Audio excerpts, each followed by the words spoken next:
भारतीय जनता पक्ष आरएसएस की सरकार ने इलेक्शन कमीशन के संदर्भ में एक विधेयक पेश किया और उसी दिन उसको मंजूरात दी। ये विधेयक के अंदर जो बदलाव लाया है वो मैं समझता हूँ कि इलेक्शन कमीशन की जो इंडिपेंडेंसी है उसको ख़त्म कर रही है और साथ ही साथ इलेक्शन कमीशन को एक सरकारी दफ्तर है ऐसा बनाया जा रहा है। इस बिल की वजह से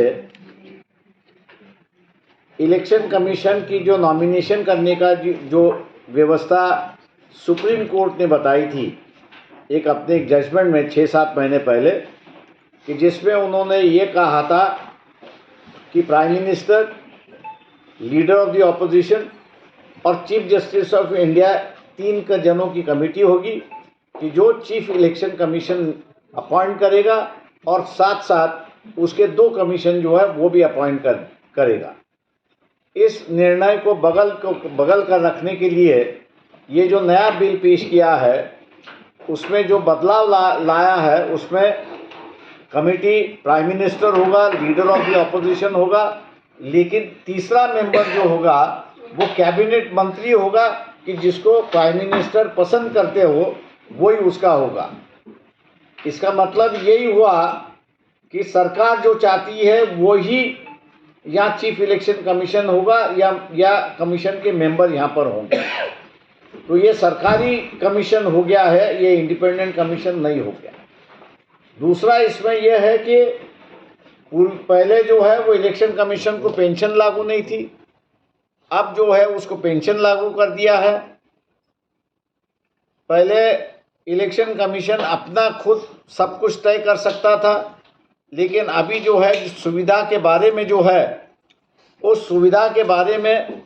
उनकी कंडीशन ये होगी कि जो कैबिनेट सेक्रेटरी को मिलता है वही इलेक्शन कमीशन को मिलेगा।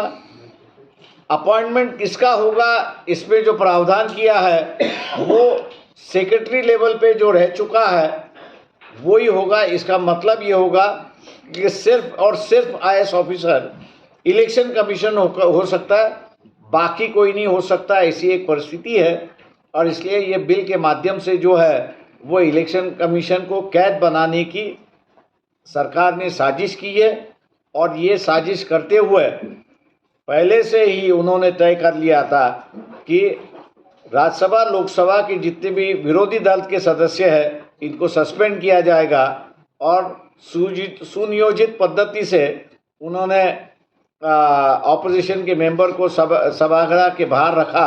और आखिरी दिन जो है चर्चा के बिना ये बिल मंजूरात की, ऐसी एक परिस्थिति है। आम जनता से हम लोग अपील करते हैं कि अगर इलेक्शन कमीशन सरकार का पपेट बन गया, मिंदा अगर हो गया, तो ये न्यूट्रलिटी ऑफ इलेक्शन जो है वो ख़त्म हो जाएगी और लोगों की आवाज़ नहीं सुनी जाएगी, ऐसी एक परिस्थिति है।